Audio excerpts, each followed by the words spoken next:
Europe 1. Pierre de Villeneuve, ce matin, vous recevez le président de l'UDI, Jean-Christophe Lagarde. Bonjour Jean-Christophe Lagarde.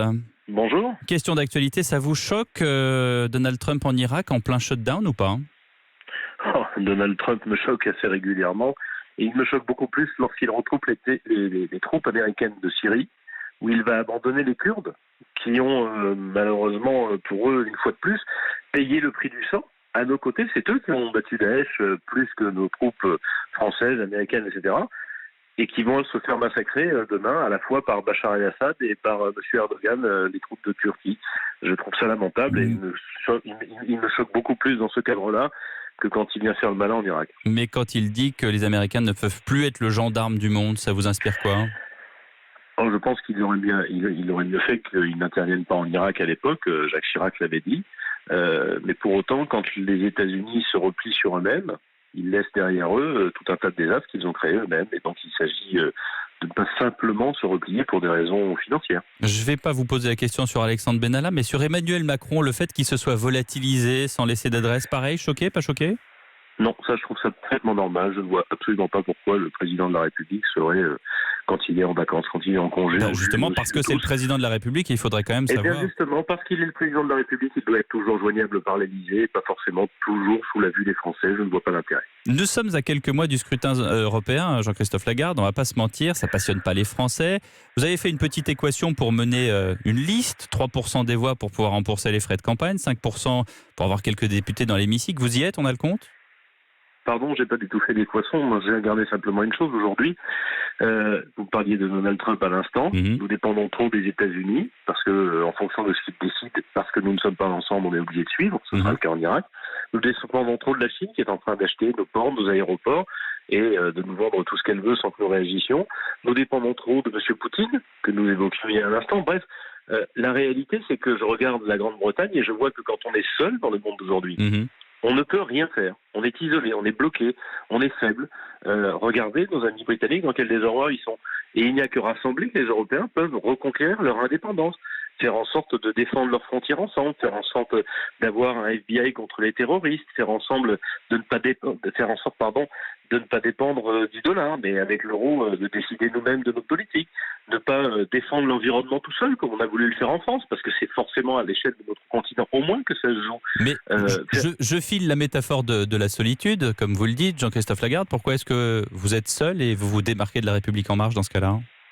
Et tout simplement parce que nous ne partageons pas exactement la même Europe. Je reconnais que face aux populistes Mélenchon, Le Pen qui veulent démolir l'Europe, face à Wauquiez qui veut la démolir à moitié, on peut avoir des points communs, mais pardon, moi je suis contre l'Europe du travailleur détaché que le président de la République a prétendu régler.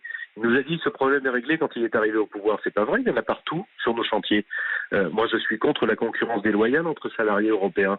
On n'a pas construit l'Europe pour que un salarié de tel pays vienne, parce qu'il est payé moins cher, parce qu'il a moins de protection sociale, piquer le boulot d'un autre. Sur les travailleurs détachés, oui. Oui, bien sûr, c'est pas ça l'Europe. Je veux par exemple que l'Europe puisse nous aider à tendre la main à l'Afrique. Pourquoi ? Par générosité, bien sûr, mais aussi par calcul. Pourquoi ? Parce que l'Afrique, ça sera 2,5 milliards de personnes dans une trentaine d'années. Soit vous aurez 2,5 milliards de clients, parce que l'Afrique se sera développée, nous avons des liens forts avec eux, soit vous aurez 2,5 milliards de migrants potentiels. Quel est notre intérêt ? Et ça, c'est pas la France toute seule qui va le faire. Donc moi, je veux que l'Europe se construise, se rassemble, se fédère, pour que notre pays, et les autres bien sûr, mais pour que la France soit plus forte. Elle ne sera plus forte que si nous parvenons à imposer nos intérêts, notre modèle face aux grands ensembles du monde qui sont en train de se construire. On le voit tous les jours. Vous voyez, ça n'a rien de calcul électoral, c'est un combat politique. Et ce combat politique, nous qui sommes les héritiers de Valéry Giscard d'Estaing, de Simone Veil, de Jean-Louis Borloo, nous allons le conduire, nous allons le mener. Jean-Christophe Lagarde, d'ici une demi-heure à votre place, il y aura votre concurrent, j'allais dire, du Rassemblement National aux Européennes, Jordan Bardella. Vous lui dites quoi et vous dites quoi surtout à ce parti qui a quand même 24% d'intention de vote ?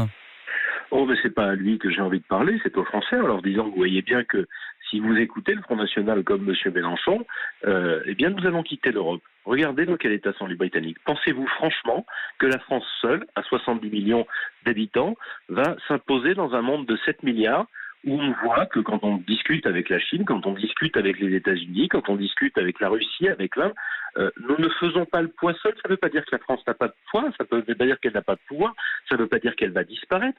Ça veut dire que c'est en étant rassemblée qu'elle est capable de s'imposer. C'est grâce à ce rassemblement européen, à cette fédération européenne, que nous devons pouvoir être capables de peser, de reconquérir nos indépendances dont nous avons déjà malheureusement Parce que l'Europe de l'actuelle Hongrie, l'actuelle Pologne, l'actuelle Italie ne peut pas rassembler. Mais attendez, l'Europe de l'actuelle Hongrie, de l'actuelle Italie, c'est l'Europe de Mme Le Pen, c'est-à-dire pas d'Europe. C'est-à-dire, on détruit l'Europe. Et pardon, mais évidemment qu'il y a des forces comme ça en Europe. L'Europe, aujourd'hui, elle est minée de l'extérieur par M. Trump qui veut la détruire pour mieux nous dépecer et dépecer nos économies, et de l'intérieur par une cinquième colonne, c'est M. Orban en Hongrie, c'est M. Salvini en Italie, qui ne rêve que de démolir. Mais pardon, comment faisons-nous le lendemain? Vous savez, c'est comme les gens qui rêvaient, qui vendaient du rêve avant le Brexit. Et puis le lendemain du Brexit, il n'y a plus personne. Il n'y a plus personne pour gérer l'affaire. Et Mme May, elle est bien embêtée pour savoir comment maintenant elle va jouer les gros bras face aux grandes puissances. C'est exactement ce que vous voulez éviter avec votre liste. Merci beaucoup Jean-Christophe Lagarde d'avoir été en ligne sur Europe 1 ce matin.